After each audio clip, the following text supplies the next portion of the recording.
Well, Arda, Andrew, with the province planning to table that legislation to ban speed cameras very soon next week, the city is moving fast, and they held a urgent summit today on school zone safety. And their message today was for Doug Ford to keep the speed cameras, that it puts school children at risk. It was joined by a lot of people. Toronto Mayor Olivia Chow was there, city councillors, parents, advocates, experts, researchers from Sick Kids, a number of people, all with that message wanting the Ford government to stop their ban of speed cameras. They say it reduces speeding, it prevents accidents, and keeps communities safe, especially in the 800-plus school zones in Toronto. They also point to the data from experts, including a recent study by Sick Kids and TMU that found speed cameras in school zones cut speeding by 45%. And everyone's message today was clear. They say speeding kills, even if it's just 10 or 20 kilometers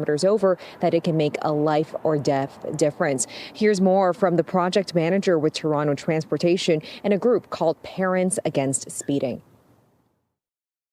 If you're traveling at 30 kilometers an hour, for example, there's a 10% likelihood that you could be killed, a pedestrian could be killed if they were hit by a car.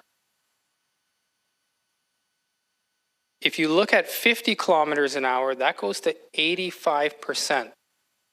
So I know that there's been some comments out there that, it's okay, or people shouldn't be getting a ticket for doing 10 or 50 and over the limit. I wanted to point out the danger of that statement.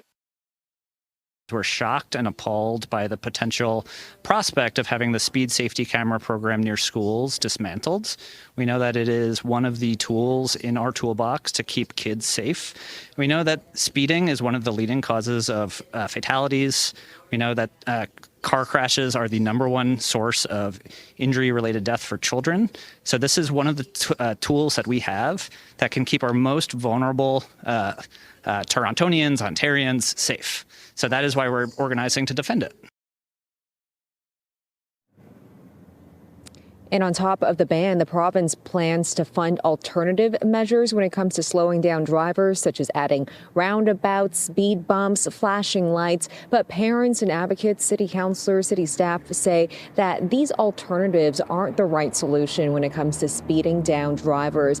Meantime, the province is still standing firm on its plan to ban speed cameras. We heard from the transportation minister today, who said they plan to table that legislation sometime next week. So that's why, Andrew and Arda, this was called a urgent summit on school zone safety, with some possible changes coming very shortly here. And that's Sijia Liu talking to us about this potential issue to come from Scarborough. Thank you, Sijia.